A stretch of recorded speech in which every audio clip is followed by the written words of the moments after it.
Hi friends, welcome to my channel. ఈరోజు అయోధ్య రామమందిర నిర్మాణ విశేషాల గురించి ఈ వీడియోలో మనం తెలుసుకుందాం. ఈ వీడియో మీకు నచ్చినట్లయితే లైక్ చేయండి, షేర్ చేయండి. ఇలాంటి మరిన్ని వీడియోల కోసం మా ఛానల్ని సబ్స్క్రైబ్ చేసుకోండి. సబ్స్క్రైబ్ చేయడానికి ఎలాంటి ఫీ లేదండి, అబ్జల్యూట్లీ ఫ్రీ. ఇక టాపిక్లోకి వెళ్దాం. ఉత్తరప్రదేశ్ రాష్ట్రంలో ఉన్న సరయూ నది తీరాన అయోధ్య నగరం ఉంది. దీన్ని land of devotion in India అని కూడా అంటారు ఫ్రెండ్స్. దీనికి మరొక పేరు సాకేత్ నగరం. భారతదేశంలోని అతి పురాతన నగరం ఇది.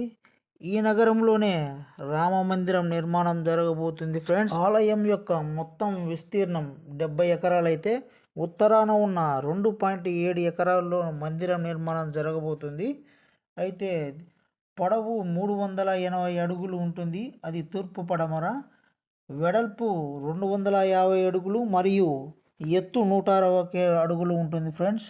3 అంతస్తుల మందిరము, ఒక్కో అంతస్తు 20 అడుగుల ఎత్తు, మొత్తం 392 స్తంభాలు, 44 ద్వారములు ఉంటాయి. క్రింది అంతస్తులో గర్భగుడిలో భగవాన్ బాలరాముని విగ్రహము, మొదటి అంతస్తు గర్భగుడిలో శ్రీరామ దర్బారు ఉంటాయి.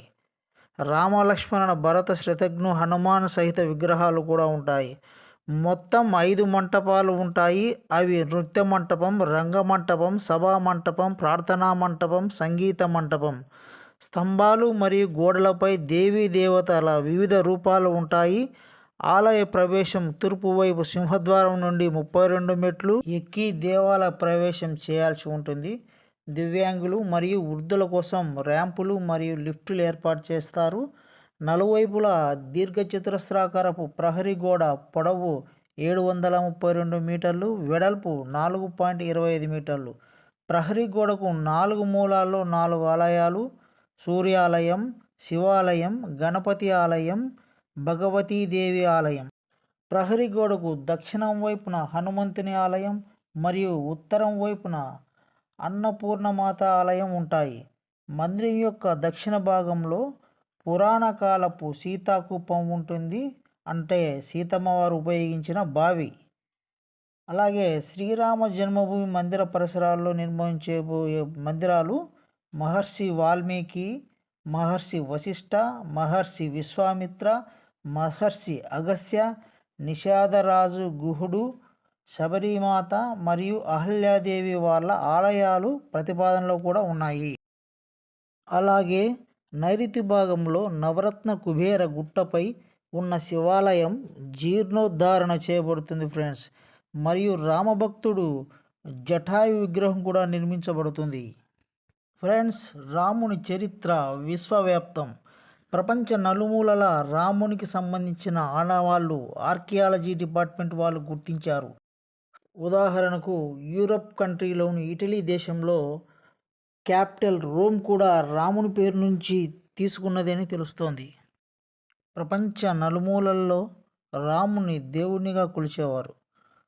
రష్యా, ఇజ్రాయెల్, ఇరాక్, ఈజిప్ట్ దేశాల్లో రాముని దేవుడిగా కొలిచారు అనడానికి చాలా ఆనవాళ్లు దొరికాయి. శ్రీరాముడు అయోధ్య రాజ్యాన్ని 11,000 సంవత్సరాలు పాలించాడు. శ్రీరాముడు ప్రపంచానికి ఆదర్శవంతమైన పరిపాలన చేశాడు. శ్రీరాముని వల్ల భారతీయ సనాతన ధర్మం విశ్వవ్యాప్తమైంది. శ్రీరామచంద్రుడు అవతార పురుషుడు, సాక్షాత్తు విష్ణుమూర్తి అవతారం. ఫ్రెండ్స్, జనవరి 22వ తేదీన రామ మందిరంలోని క్రింది అంతస్తులోని గర్భగుడిలో బాలరాముని నూతన విగ్రహ ప్రాణప్రతిష్ఠ గావించబడుతుంది. ఈ కార్యక్రమానికి ప్రపంచ నలుమూలల నుంచి, రోడ్డు మార్గం నుండి, విమాన మార్గం నుండి అనేక మంది భక్తులు తరలి వస్తున్నట్లు తెలుస్తుంది ఫ్రెండ్స్. ఈ వీడియో మీకు నచ్చినట్లయితే లైక్ చేయండి, షేర్ చేయండి, సబ్స్క్రైబ్ చేయండి ఫ్రెండ్స్. ఇది అబ్జల్యూట్లీ ఫ్రీ. Thank you. జై హింద్.